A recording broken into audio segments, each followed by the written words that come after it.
আসসালামু আলাইকুম, সবাই কেমন আছেন? আশা করি যে যেখানে আছেন আল্লাহর রহমতে ভালো আছেন। আমিও ভালো আছি আলহামদুলিল্লাহ।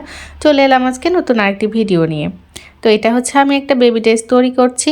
আর এর আগে একটা আপু কমেন্ট করেছিলেন যে আপু খুব সহজ নিয়মে চেন লাগানোটা দেখিয়ে দিবেন। তো এই যে আপুটার জন্য আমি খুব সহজ নিয়মে কীভাবে বেবি ড্রেসে চেন লাগাতে হয় সেটা দেখিয়ে দিচ্ছি। তো একটু মনোযোগ সহকারে দেখলেই আপনি কিন্তু এরকম জামাতে হচ্ছে চেন লাগাতে পারবেন।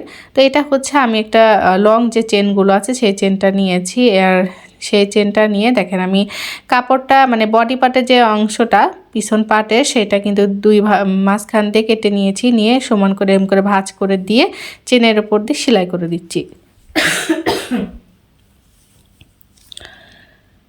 তো এটা এভাবে সেলাই করে দিচ্ছি। এটা খুবই সহজ পদ্ধতি, এর থেকে সহজ বোধহয় আর চেন লাগানোর কোনো পদ্ধতি নেই। তো যাই হোক, যেহেতু বেবি ড্রেস কোনোটা লং 12 ইঞ্চি 13 ইঞ্চি হয়ে থাকে, তো সেক্ষেত্রে আমাদের এইভাবে এরকম লং চেনগুলো ইউজ করতে হয়। ছোট চেনগুলো সব ড্রেসে যায় না। তো এই যে এরকমভাবে চেন লাগানো খুবই সহজ। আপনি মানে যে আপুটা কমেন্ট করেছেন, আপনি একবার দেখলে কিন্তু চেন লাগাতে পারবেন। আশা করি আপনার আর কোনো অসুবিধা হবে না। তো এই তো আমি চেনটা লাগিয়ে নিলাম পিছন পাটে। এখন সামনের পাটের অংশটা আমি পিছন পাটের সঙ্গে মানে কাঁধ দুটো জয়েন করে নিচ্ছি। তো জয়েন করে নেওয়ার পর এখন হচ্ছে আমি সামনে একটু ডিজাইন করব, অর্থাৎ কুচি দিয়ে একটা ডিজাইন তৈরি করব সামনের পাটে। তো সেই কারণে আমি কাপড়টাকে দুই ভাঁজ করে আর মানে ভাঁজ করে নিয়ে চিকন করে সেলাইটা করে নিচ্ছি। এই কাপড়টার হচ্ছে লম্বা মানে লম্বা কত ইঞ্চি সেটা আমি আসলে সঠিক মাপিনি, আমার আন্দাজ মতো আমি নিয়েছি। তো যাই হোক, এখন হচ্ছে আমি কাপড়টাকে দুই ভাঁজ করে নিয়ে সেলাই করে নিব। তো যদি আপনারা কুচির পরিমাণটা বেশি দেন তাহলে কাপড় অবশ্যই আপনাকে ডাবল নিতে হবে, আর কুচির পরিমাণটা কম নিলে কাপড় একটু কম নিলেও চলবে। তো এখানে আমি হচ্ছে মাঝারি টাইপের কুচি দিব, বেশিও দিব না কমও দিব না। তো সেই কারণে আমি হচ্ছে এখানে এই পরিমাণ কাপড়টা নিয়েছি। তো আমি আসলে টোটাল কাপড়টা মেপে নিইনি, আমার চোখের আন্দাজে আমি কাপড়টা নিয়েছি। তো যাই হোক, সেটা দিয়ে আমি কুচিটা তৈরি করে ফেলেছিলাম। তো এই তো দুই পার্টে কুচি হবে, সেজন্য আমি হচ্ছে কাপড়টা দুইটা কাপড়ের টুকরা নিয়েছি। আর এখানে হচ্ছে আমি গলাতে কালো পাইপিং দিব এবং হাতাতে কালো পাইপিং দিব। তো সেই কারণে আমি কালো কাপড় 1 স্কেল পরিমাণে দাগ দিয়ে আমি কাপড়টাকে কেটে নিচ্ছি। পাইপিংয়ের কাপড় সবসময় বাঁকা করে কেটে নিতে হয়, এতে করে পাইপিংয়ের ফিনিশিংটা সুন্দর আসে। তো আপনারা যারা আছেন নতুন তারা কিন্তু চেষ্টা করবেন পাইপিংয়ের কাপড় বাঁকা করে কেটে নিতে। তো এই তো এখন আমি পটি কাপড়টা লাগিয়ে নিব। তো প্রথমে আমি হচ্ছে গলাতে পটি কাপড়টা লাগিয়ে নিব। তো এই যে দেখেন আমি পটি কাপড়টাকে দুই ভাঁজ করে নিয়ে প্রথমে উল্টা পাটে লাগাচ্ছি, এরপর সিধা পাটে নিয়ে যে একটা চাপ সেলাই দিয়ে নেব। এটা কিন্তু পটি লাগানোর খুবই সহজ একটা নিয়ম, যারা নতুন আছেন তারা কিন্তু এভাবেই লাগাবেন। এই দেখেন সিধা পাটি করে নিয়ে এসে এখন আমি হচ্ছে একটা চাপ সেলাই দিয়ে দেব। এতে পটি ফিনিশিংটা সুন্দর আসে এবং দেখতেও সুন্দর লাগে। তো এইভাবে আমি সেলাইটা করে নিলাম।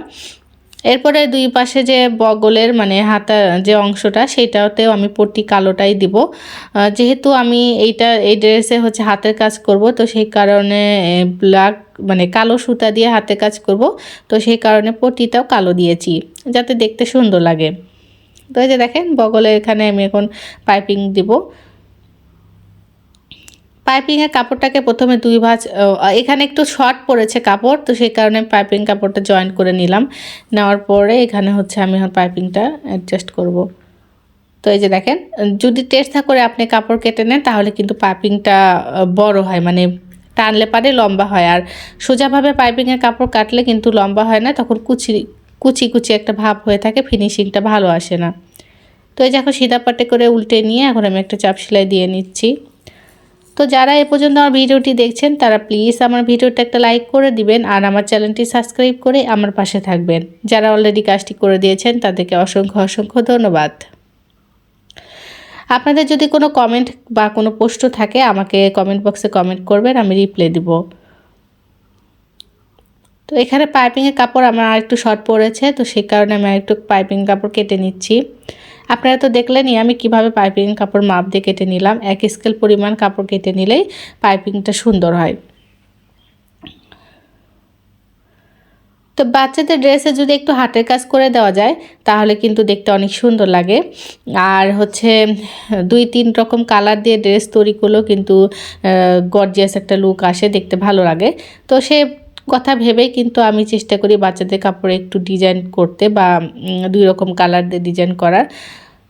তো যারা নতুন আছেন তারা ভিডিওটা মনোযোগ সহকারে দেখলেই আপনারা খুব সুন্দর বেবি ড্রেস তৈরি করতে পারবেন। আসলে কোনো কিছুই কঠিন না, কঠিন মনে করলে কঠিন, সহজ মনে করলে সহজ।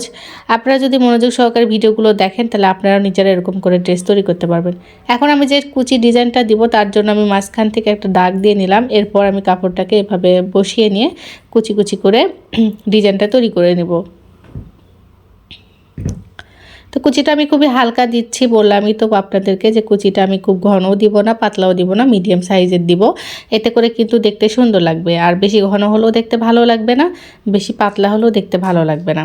তো আজকে আমার কণ্ঠটা শুনতে হয়তো আপনাদের কাছে একটু খারাপ লাগতে পারে, কারণ কি আমার অনেক পরিমাণে ঠান্ডা লেগেছে, তার কারণে ভয়েস দেওয়ার সময় কণ্ঠটা একটু খারাপ শোনা যাচ্ছে। তো যাই হোক, আমার যারা প্রিয় ভিউয়ার্সরা আছেন তারা অবশ্যই এটা ক্ষমা সুন্দর দৃষ্টিতে দেখবেন। আজকের ভিডিও এ পর্যন্তই। সবাই ভালো থাকবেন, সুস্থ থাকবেন। আল্লাহ হাফেজ।